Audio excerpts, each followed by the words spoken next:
বাক্য ৰাভা জনগোষ্ঠীৰ এটা উৎসৱ আৰু উৰ্বৰা খেতি মাটিৰ সৈতে যিহেতু এটা উৎসৱ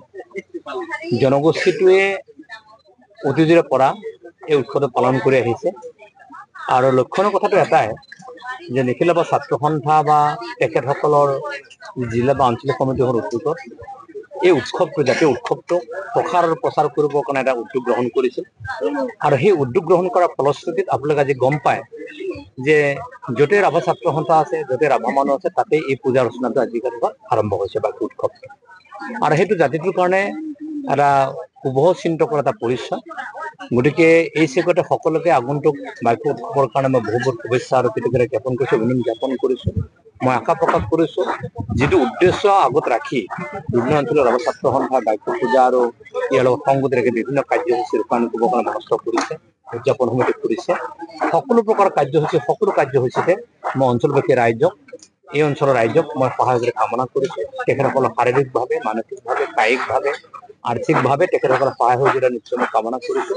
আৰু আটাইৰে সহযোগিতাত নিশ্চয় এটা উৎসৱ পালন কৰিব লাগিলে উৎসৱ ছাকচেছফুল হ'ব লাগিলে বিভিন্ন জাতি আৰু জনগোষ্ঠীৰ সমন্বয়ৰ মাজতে এটা উৎসৱটো ছাকচেছফুল হয় যদিও ৰাভা জনগোষ্ঠীৰ এইটো কৃষিভিত্তিক যদিও এইটো পূজা আৰু উৎসৱ হয় তথাপি সকলো জাতি জনগোষ্ঠীৰ এটা সমন্বয়ৰ মাজত উদযাপন কমিটি গঠন হৈছে মই ভাবো সুন্দৰ ৰূপত এই অনুষ্ঠানটো ছাকচেছ হ'ব নিষ্ঠা হ'ব আৰু বাইকৰ ওচৰত মই প্ৰাৰ্থনা জনাইছো এই অঞ্চলটো শান্তিময় হৈ থাকক গোটেই খেতি বাতিৰ আৰু শস্য শ্যামলৰ ক্ষেত্ৰত মই সদায় সুন্দৰভাৱে একদম সেউজীয়া হৈ পৰক তাকে মই কামনা কৰিছো আৰু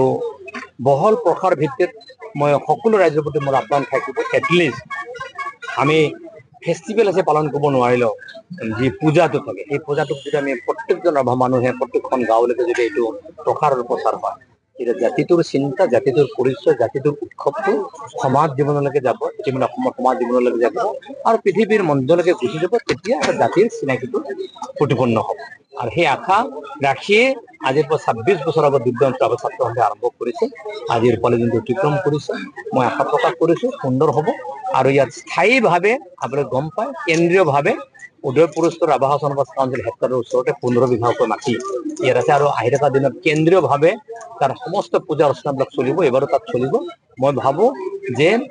মানে আজিৰ পৰা ৩৫০ বছৰৰ আগত যি ধৰণৰ পূজা অৰ্চনা চলিছিল সেই একেই ধৰণৰ পূজা অৰ্চনা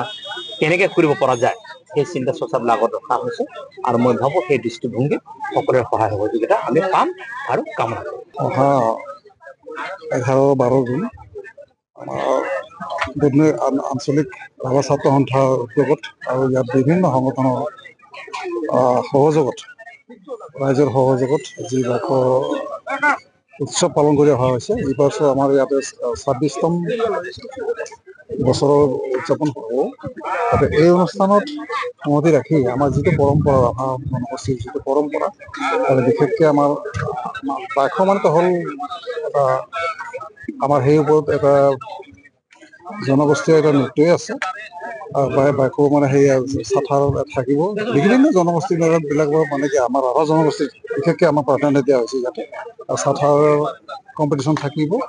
তাৰপিছত আমাৰ পূজা পাতলটো থাকিব পৰম্পৰাভাৱে পূজা পাতল থাকিব পূজা পাতল কৰা হ'ব যিটো পৰম্পৰা ৰাভা জনগোষ্ঠীৰ যিটো পৰম্পৰা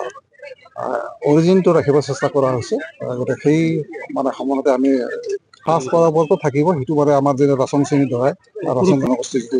পৰম্পৰা সাজপাৰ তাৰ ওপৰত ভিত্তি কৰি পেলাই এইটো এটা প্ৰতিযোগিতা বাৰনাকাই থাকিব জুইৰ ওপৰত নাচা থাকিব এইটো মানে আমাৰ এইটোতো থাকিবই আৰু এইটো চলি আহিছে চলি থাকিব দ্বিতীয় দিনাখন আমাৰ যিটো বাকী লেৱা টানা যিটো খেলবিলাক আছে আমাৰ যিটো থলুৱা যিবিলাক খেল থাকিব যিটো আমাৰ ৰাভা জনগোষ্ঠীৰ মাজতে প্ৰচলক এই খেলবিলাক থাকিব থাকিব বিশেষকৈ মূল আকৰ্ষণ তাৰমানে আমাৰ থাকিব ঋতু ৰিবা বুলি যিটো বম্বাই ইণ্ডিয়ান আইডল মানে হেৰিত প্ৰকৃত মানে আমাৰ ইয়াৰ নৰ্থ ইষ্টৰ হয় অৰুণাচলৰ গতিকে আমাৰ স্থানীয়ভাৱে বুলি ভাবিব লাগিব আমি তেওঁলোকৰ মানে এইটো অনুষ্ঠানৰ লগত তেওঁ গীত পৰিৱেশন কৰিব বুলি আমি আশা ৰাখিছোঁ আৰু অলৰেডি যোগাযোগ কৰা হৈছে তাৰ লগতে মৌমিতা মিত্ৰকো তেখেতে ক'ব বৰ্তমান যোগাযোগ চলিছে অলৰেডি মানে ফাইনেল বুলিয়ে ক'ব পাৰি এই দুটা আৰ্টিষ্টক আমি মানে বিশেষভাৱে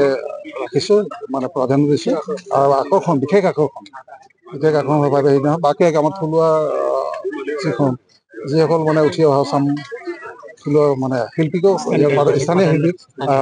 মানে প্ৰাধান্য দিয়া হ'ব। তেওঁলোকে নিশ্চয় ইয়াতে পৰিৱেশন কৰিব, গীত পৰিৱেশন কৰিব।